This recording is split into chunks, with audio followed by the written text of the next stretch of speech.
Good evening. Today is Wednesday, July 23rd, 2025. It is 6 p.m. We are at the Hatch Valley Public School Student Services and Training Centers. We will go ahead with a roll call. Vice President Legarreta. Here. Member Garay. Here. Member Marcus. Present. Secretary Montes. Here. And myself, President Gonzalez, am present. Could you please rise for the Pledge of Allegiance?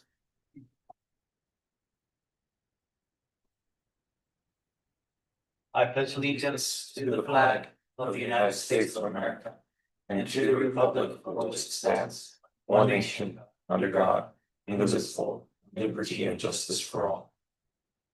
I salute the flag of the state of New Mexico, the symbol of perfect friendship among united cultures.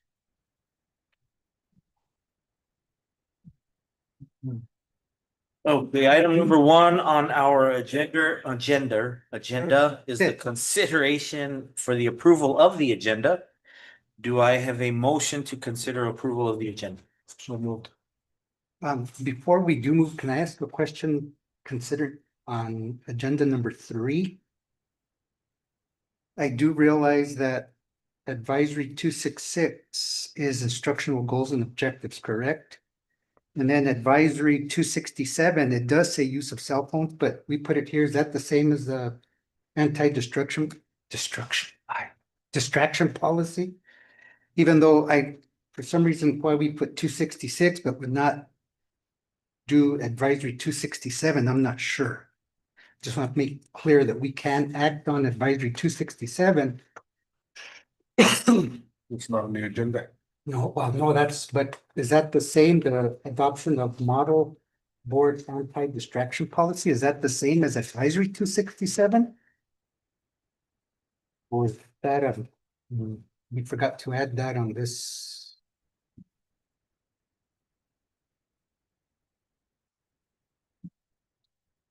It's a question. It's a good question.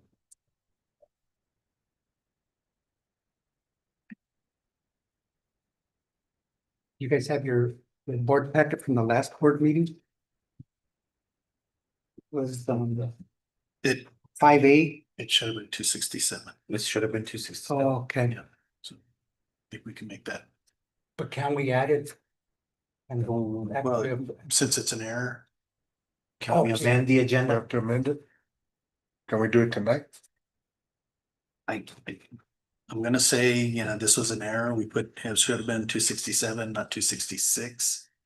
And so Okay. I think we can make that revision Okay, because the intent was for the anti-distraction policy, and that is listed that way.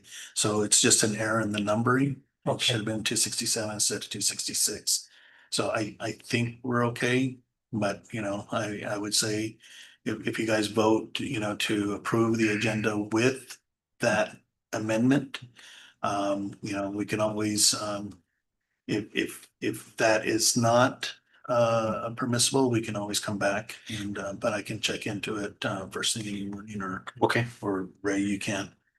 So we will need a motion to consider approval of the agenda with the revision of item number 3, which states 266, and we are changing it to 267. I make a motion to approve with the amendment. seconded. It has been motioned to approve the agenda with the amendment to item number 3, changing 266 to 267. All those in favor, please say aye. Aye. Aye. Motion carries. So on the agenda, just make sure we change that to 267. So item number 2, consider approval and adoption of policy advisories 261 through 262 graduation requirements. And I believe, Richard, you're the one that had some questions about this. Yes, Mr. President, Mr. Chavez and Ms. Olguin and I, looked at that advisory and we did make some proposed changes. And I do believe you do have the advisory 262 without changes in your purple folder. Yes. And then you have advisory 262 with the proposed changes. Yes, we do.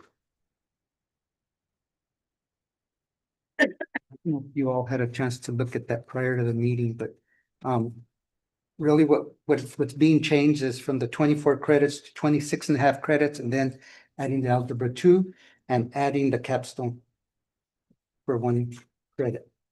Those are the three revisions: is the 24 credits, amending that to 26.5 credits, and the addition to requiring algebra 2 for graduation, and also a capstone course or project for 1 credit. Starting with freshmen in 2025, 2026. What is the minimum requirement? 24? So we're requiring that they have 26, 26.5. for what reason? Well, the way I'm understanding that, and Mr. Chavez can help me with that, is that, I mean, sometimes kids will end up their senior year only having half day, only needing 3 credits, and the rest of the day they're not at school because they're pretty much finished. This is a way for our kids to have, especially our seniors. One of the things that we've had trouble with over the years, and Ms. Holguin is here to speak to that as well.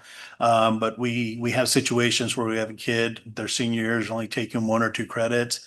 But because of scheduling sometimes and requirements, sometimes it doesn't always work out where it's like the first 2 periods of the day and then they're off the rest of the day. It's usually, first period and then maybe 5th period. And it's become really hard to get the kids to come back. And so it's one of the things that we talked about, kids right now under the current system of 7 credits, they get 28 credits a year. They can earn up to 28 credits a year. And so this gives them still a little bit of flexibility at 26.5, but it ensures that they're with us at least half a day their senior year. But the question would be, do they have to? Like, if you get a kid that you're lucky to even have him in school, right? And he's lacking just 1 credit, now you're making him come a whole half day or more. But like Mr. Chavez is saying, they should earn 28 credits for the 4 years. So even if they miss a credit, they're still gonna graduate because all they need 26.5. So really they can lose a credit and a half and still graduate. Right. So technically, because that's what I was asking, yeah, they have 7 periods instead of 6 periods a day. So 6 times, and most, when you think about a 24, is because the way they're thinking is that kids have 6 classes per year. And No, my 6 times question yeah. is, do they have to take say their senior year, do they have to come and take all of those courses? Or can they come and just take that 1 class If- that they need? Well, to graduate? it's a total of, they've got to meet 26.5 credits. 26.5. Yes. And the way the core subjects are set up, they have to at least come for English, math, and now a social studies. So there would be at least 3 courses they would have to take because of the core requirements. So the extra credits, we added them to the electives. And the half credit is a half credit they earn their 8th grade year for health. So they would still have, so say they need to do some credit recovery, they would still have that option available to them at least 2 periods. And it affects our incoming freshmen, right? Yes, and that's right now, our requirement for this past year was 28. They had to have 28 credits because their freshman and sophomore year, they were able to earn 8 credits a year because we had the block schedule. So now it's gone down to 7 credits a year. And if I may ask, so Ms. Holguin, so technically still kids could just come half a day their senior year and still have enough credits then? Yes. Oh, okay. Yeah. Okay, but you're saying that the math and the whatever. math, the four, language they're arts, offered and in the the morning, science. so they don't have to worry about coming in the afternoon. It varies. Okay. Like a lot of kids like to sleep in late, so Okay, so it just- they'll come later. okay. So it varies when that happens, Okay. when they come. Is there any further discussion? I have nothing. Personally, I think we should adopt the one with the changes myself. It's my personal opinion. That's the only change you have. Those are the only, those Don't three, mention. the 24 to 26 and a half. Adding the algebra two as a graduation requirement and the capstone project. So the And- 2 hours or 2 credits that the board could Right. choose is the algebra two and the capstone project. The other addition, pardon me, Mr. Marcus, was we included the graduation requirements. So you got that table that spells Oh, out oh, like, what that- are the requirements. Okay, That's something that was added as well. oh, that's right. So this way, like, everybody knows what the requirements are. And that'll be in the book that the kids get. Yes. Yes, that's And in in the board handbook policy, and our board policy now, right? and our board They can policy. look, yeah. Just so that the kids know that. Starting and to finish, that's where they need to be. Yes, Incoming And the- freshman. Yeah. Incoming Yeah. fresh. What's PED like? I'm sorry. Requirements for PED. Requirements for Yeah. PD, it's the 24 credits. That's like the minimum. Yeah. But districts can add to Yeah. that, but it's the minimum is 24. And then it's pretty much these requirements that we're listing here. So you have to have a total of 24. Well, no, this is reflective of 26 and a half. But it's they set like the requirements. So like you have to have 4 credits of English, is it 4 or 3 of math, and like everything is like there's certain classes that are required. Yeah. And they total 24. Yeah. But a lot of what they do, a lot of what PED does is based on the 6-period day. It's something that from way back when, a lot of times, like way back in the old days, when I attended school, we had 6 credits. Yeah, We didn't have. That's what I have to ask for. Yeah, and so That's- it's just, they've always Yeah. just kept it like that. It's always been based on 6 credits, but over the years, just to allow for some flexibility and different options, and to be able to utilize staff more efficiently, they've added 7. So that helps us out with our staffing and to be able to offer different things. For some districts, it's to offer another section that you can make available for kids. For us, more than anything, it offers flexibility to be able to offer other types of courses. And so, because a lot of our teachers work double duty. We're a bigger district, you have like, let's just say electives, maybe CTE classes. And they specialize in that, right? So like in welding, and that's all you have is a welding teacher. You have a construction trades, and that's all they do is construction trades. Like our teachers have to do double duty because not only do they do their core classes, but they also double and offer some type of elective classes. And so offering another class in 7-period day affords us that ability to do that. So. I had a couple of questions, but I think Ms. Brandy pretty much answered those, so you wanna move on this? Anything else? Mhm. So the question is, do we have a motion to adopt advisory 262 without changes, or do we have a motion to adopt advisory 262 with changes? I would like to move that we adopt advisory 262 with the changes that we discussed. I second the motion. It has been moved and seconded to adopt advisory 262 with the changes as discussed. All those in favor, please say aye. Aye. Aye. Motion carries. Item number 3, consider approval and adoption of the model board anti-distraction policy or NMSBA policy advisory 267, instruction, goals, and objectives. This one's 260. So we already approved 266 the last board meeting, correct? Yes. So it was just the 267. That we changed Yes. So we don't have it, we don't know. No, it was in your packet from. from last. Yes. So there's 3 different options, and what you'll be voting for today is one of the 3. Right. You didn't bring it? I have a packet. Well, no, we can put it up because it is it's a little different. Make copies? I would like a copy. Por favor. How do you wanna you have it marked in your direction? Yes, I have a marked right here.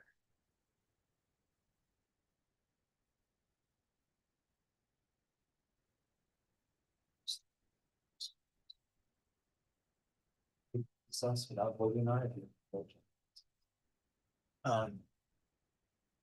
One for me, Mr. Lynn, please. Yeah. Thank you. No, I. Did you need one too? Yes, please. Three. If I could get one, just, Okay. so I'd like to just, see if anybody would like to consider motion to have a couple of minutes recess to get this material to us. Do I have a So moved. motion? Seconded. It's been moved and seconded to go into recess for a few minutes till our copies are ready. All those in favor? Aye. Aye. Motion carries. We're in recess.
All right, I will now entertain a motion to come back into session.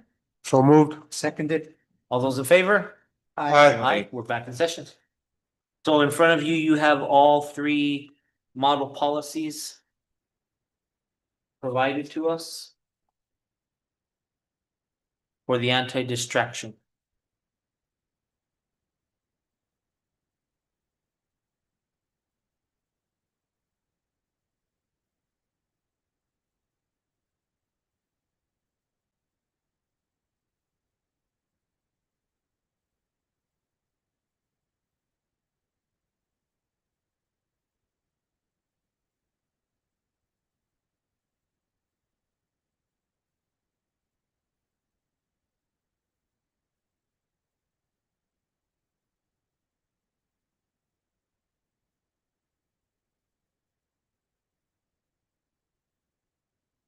What does this do to teachers? Are they allowed to? Well, the way I've read the advisories, it seems like they all say the same thing and they're all compliant. Just some give a little more restriction, if you will. And some give, a little more control to the district to establish, like rules and that sort of thing.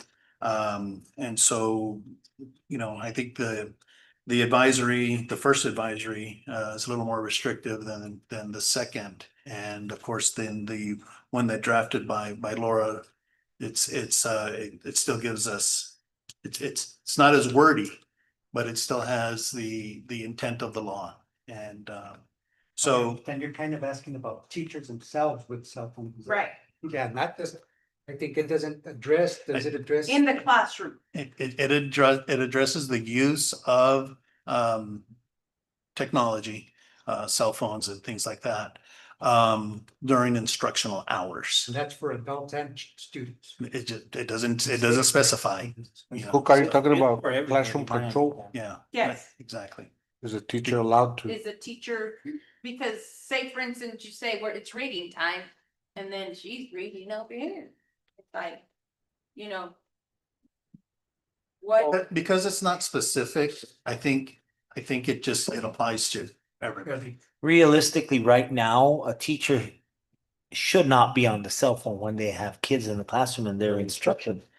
I know it happens, but it shouldn't be happening anyway. And from my experience, if the kids aren't allowed to use it, believe it or not, that gets back very quickly to administration, because kids are saying, how fair is it for me? And my teacher's sitting there the whole time on their phone and not instructing that it's, yeah, it kind of. The one thing that did come up when we had this discussion in the other district I work in is the use of Raptor. We use Raptor there. You guys use Rave, right?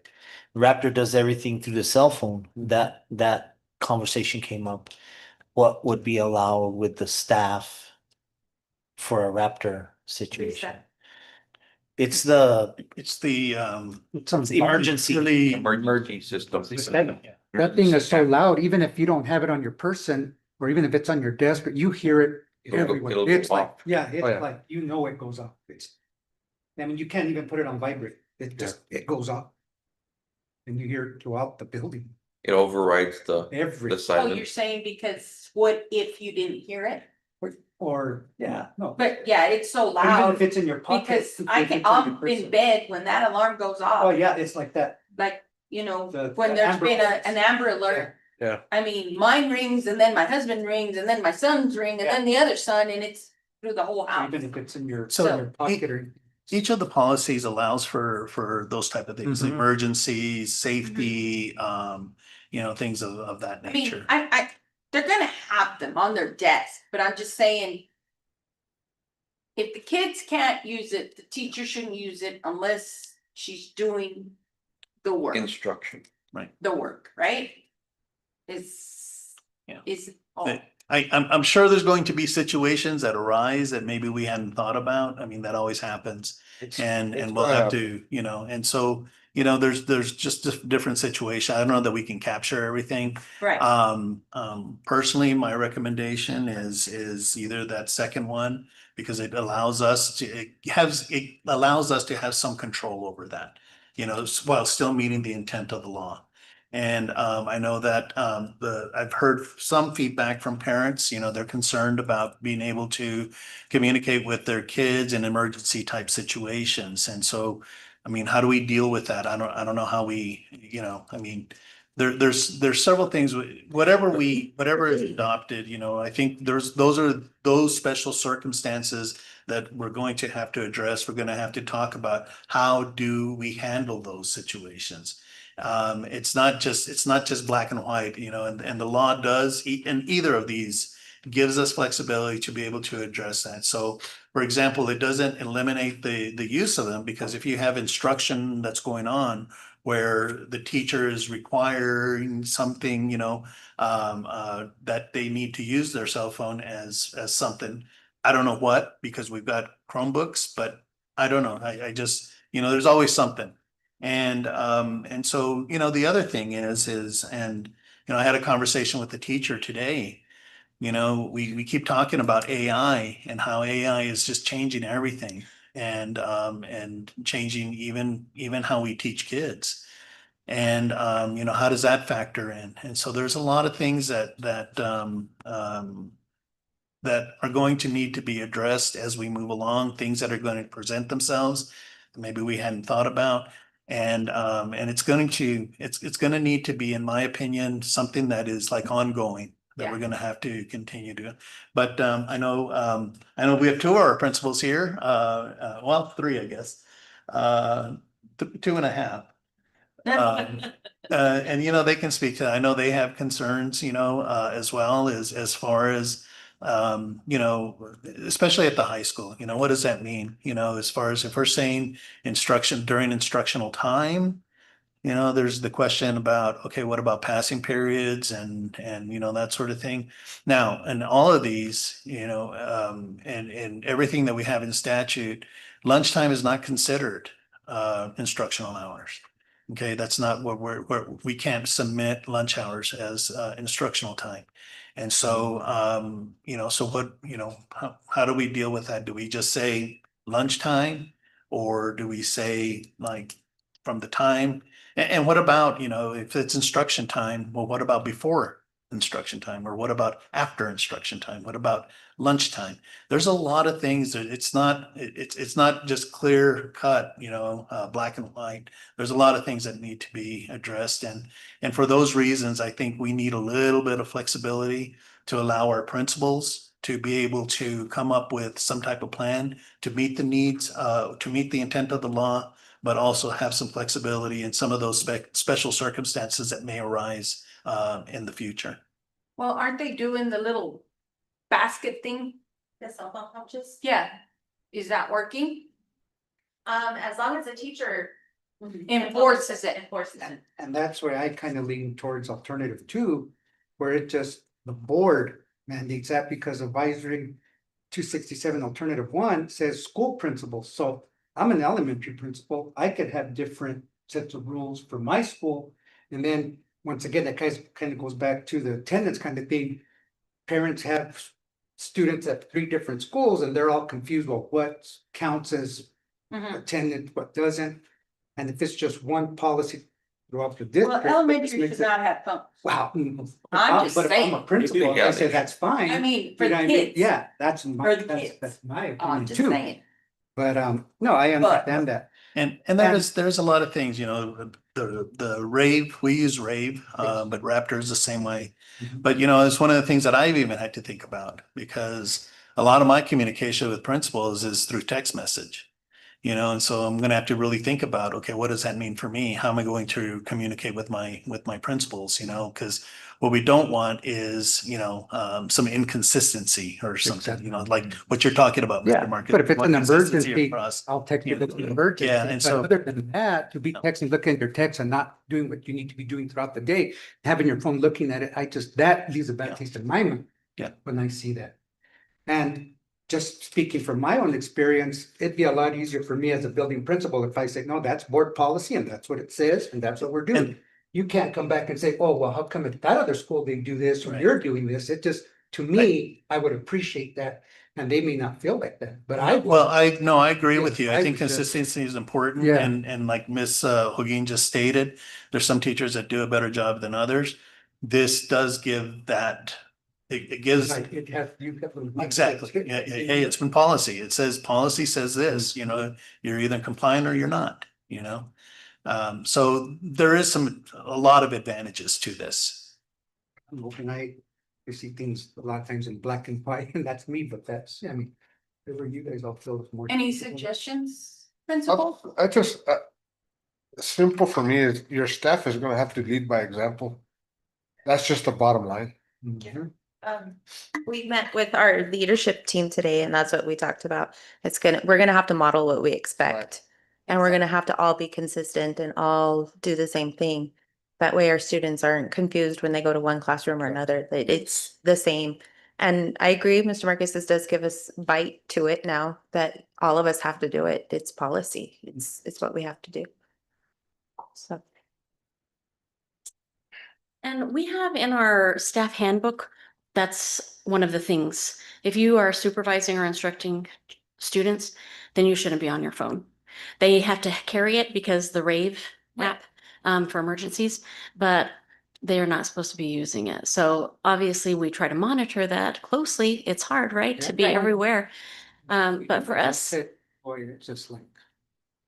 It's Mm. very difficult to have those kind of conversations and you have to have them, but. totally. And all of a sudden, it just leaves.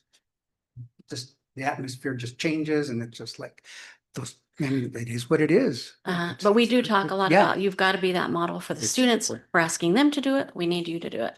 But at the middle school, it's easier for us right now because our policy has been for the last couple years. Before school, you can use your phone. After school, you can use your phone. Otherwise, we cannot see your phone. When you go in the classroom, it's got to be on the pocket chart. So we've already established that. So it's not going to be as big of a deal, I don't Yeah. think. More than likely, you're gonna have kids that'll come, And "Well, how also, come my teacher's not, you know, if they're not compliant, you're gonna hear about it. Or You're gonna know who the staff is. substitutes, are they briefed on it? Or they're the same? Yeah, once we go over this, yes, that'll be an expectation that we go over with them. Yes. and it ends up being the building principal, especially if they don't attend that orientation. Mhm. A lot of times you get subs in March or even February, and they're not aware of Right. that. And you have to tell them, I mean, that's something you have to be aware of before you get them into the classroom, that this is our policy. And sometimes you don't do that because you're running around. Next thing you know, yeah, they're on their phone, it's And the rough. kids The catch on kids real really quick. Oh, yeah. So like, we got somebody Yeah. new in the class. But that alternative two does specify that the building principal still can grant approval for certain Yeah. reasons. I mean, they still have that discretion for that purpose. But Now, I don't know if we have any kids that are like diabetic and Yeah. do the yeah, phone thing, you know. Those are the. Those are But the the- exceptions. and I don't Yeah. think exceptions, it's right? Yes. specifically But stated. they're not Health, gonna be safety, doing and it all day long, No, no. is the thing. They don't do But it all day. But like I know a parent and a child, the child is a severe diabetic. And has the monitoring thing, and so the kid has their cell phone to monitor, but it's also connected to the parent's Yes. cell phone. So the parents get notified Yeah. if the blood sugar level drops, below a certain level, so. For example, we had a student that just started that, so we let him do it. He got into a habit, he was always checking it every 5 minutes. But little by little, yeah, because you get worried, Yeah, but yeah. little by little, he learned and we let him, there was exceptions, yeah, then after a couple of weeks, it was every hour, and then that's whenever the regular time. But the first, he was always, worried about it. But, so there's exceptions. But there's a and that's- difference there's a- between doing this, between doing Yeah, this. oh, yeah. Right. Yes. The other thing is we're going to have to spend some time really educating our parents on whatever is adopted. Because again, we do have a lot of parents that do communicate with their kids during instructional time. And so we're going to have to make sure that parents are aware, what the policy says and make sure that they abide by it. Agree. Agreed. So do we have a motion for one of these policies? I have a motion to accept, number 2. Alternative 2. One, So this is gonna be like a pilot What program is- per se for the high school. They already did it. This They already next did year. it? Yeah. this one. And with the understanding, And and that's with this, and I don't know how we break that in there, but with It's the in understanding for the versus first 6 J. weeks. Three We one five zero. can't be Mhm. punitive, you know what I mean about it. They're Yeah, both there J has to three one be- five zero. And I don't know whether there's language or how we. I think there's enough flexibility. Yeah, Okay. I think we're good. Instead of.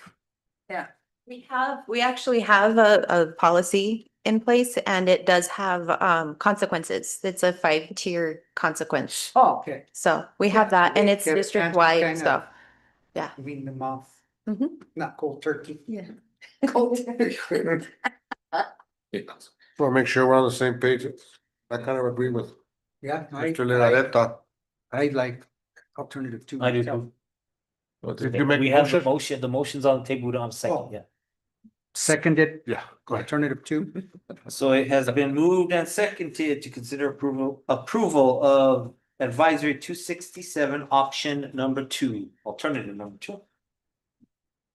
The anti-distraction policy. All those in favor of alternative number 2, please say aye. Aye. Aye, motion carries.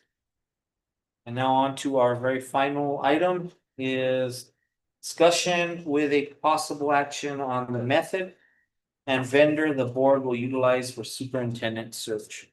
So when you all directed me to reach out to CES and to NMSBA, I reached out to both entities. NMSBA is the only entity that responded to me. You received that information in your packet in the PowerPoint last week.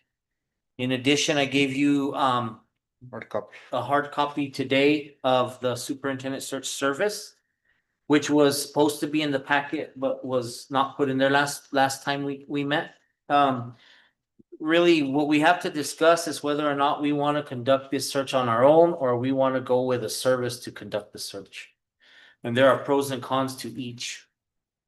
So the only vendor right now is the NMSBA. That's the only one that responded to me, Richard. Okay. And basic fee, what's the? The basic fee is not included because they have to meet with Oh, members of the board in order to have a discussion about what we're looking for, and then they build our fee schedule based really? on the size of the district and what we're looking for. Hmm. So through NMSB, you can do the board conducted, well, we can do board conducted without NMSB. We can do externally facilitated, or we can do the headhunter.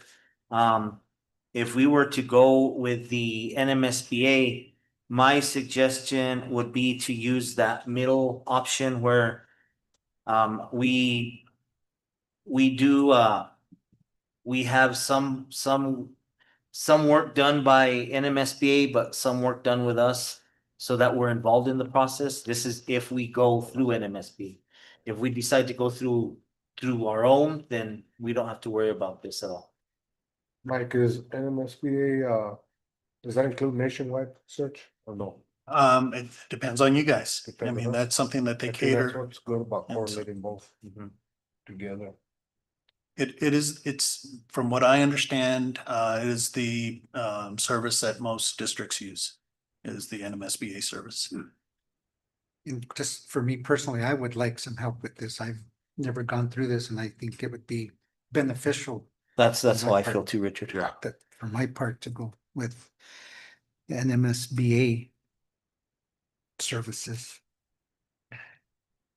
So, any other discussion about this? So we So, can, If we choose this right now, then we have the meeting with them. if we choose this right now, what I think we should do is nominate 2 people from the board to, we don't want to do 3 because then that's a quorum, but we can nominate 2 people from the board to meet with NMSBA to take the feedback from the board to them so that we know how to build this whole application out and we know what process we want to use moving forward. We do have two educators on the board. I would like to nominate Mr. Marquez and Mr. Gonzalez to be on that panel. Do we, I second. It has been moved and seconded to have Richard and myself, I guess, be the spokespersons when dealing with any entity or any situation, because we haven't decided to go with NMSBA yet. All those in favor to have Richard and myself as the two spokespersons, say aye. Aye. Aye. Opposed? Okay, noted. Motion carries 4-1. The other question we need to ask is, do we want to use NMSBA or do we want to do this on our own? Once again, in my opinion, I would like to go through NMSBA for the help. Is that a motion? Oh, I would like to move that we utilize NSBA for the NMSBA for the superintendent search. Second. It has been moved and seconded to utilize NMSBA for the superintendent search. Those in favor, please say aye. Aye. Any opposed? Motion carries.